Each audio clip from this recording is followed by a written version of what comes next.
Kalau ingin mendapatkan Lailatul Qadar, hindari dua perkara. Jangan sibuk mencari tanda-tanda dan jangan sibuk mencari tanggal ganjil.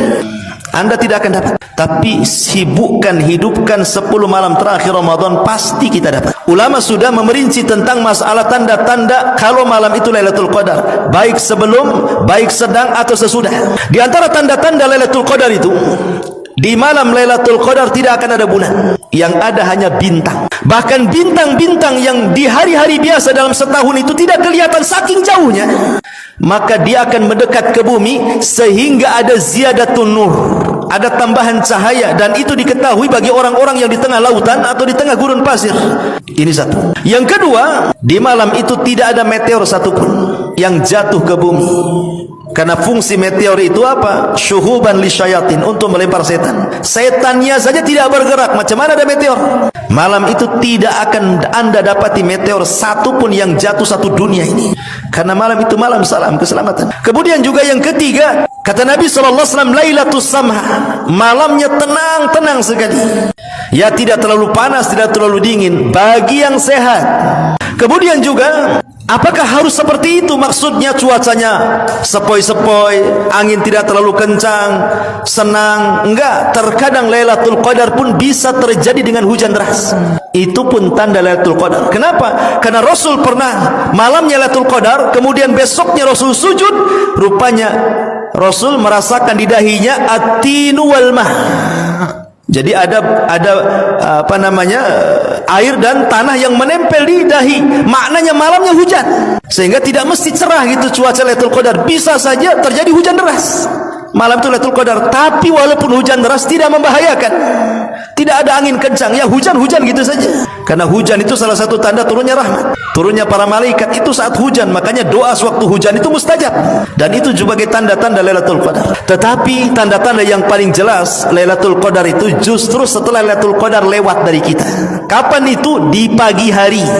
Malamnya Lailatul Qadar, paginya itu tanda-tanda yang paling jelas. Apa itu? Anna syamsa la syia'a fi, matahari cahayanya tidak terlalu menyorot, maknanya sedikit redup sehingga kita bisa melihatnya. Imam Ibnul Qayyim memberikan alasan kenapa matahari di malam Lailatul Qadar itu kok cahayanya berbeda dengan setiap hari terbitnya. Ada 3 alasan kata beliau. Yang pertama, karena malam Lailatul Qadar itu penuh dengan malaikat, sehingga di pagi hari malaikat itu mereka naik ke langit.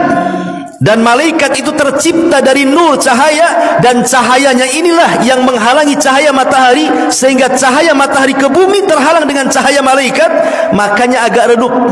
Yang kedua, di dalam hadis Nabi SAW, kenapa kita dilarang sholat saat terbit dan terbenam? Karena di situ ada 2 tanduk syaitan. Dan malam Lailatul Qadar tidak ada setan, sehingga setan tercipta dari api, kemudian matahari juga punya panas seperti api, sehingga ketika api bertemu dengan cahaya matahari, makanya kemudian silau sekali. Tapi ketika setan tidak ada, berarti matahari terbit sebagaimana awal penciptaannya, makanya agak redup dan bisa dilihat. Ini satu pendapat juga.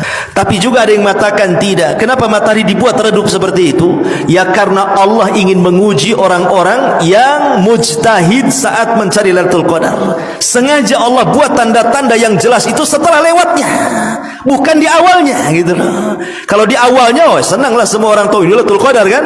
Ketika tanda itu di akhirnya, maka orang akan menyesal, kenapa semalam saya tidak qiyamul lail, kenapa saya tidak baca Quran, kenapa saya tidak berdoa, dan begitu seterusnya.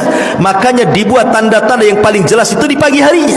Maka hidupkanlah malam Lailatul Qadar itu dengan menghidupkan 10 malam terakhir Ramadan. Tidak mesti 1 malam suntuk, minimalnya ya 2/3 malam atau 1/3 malam.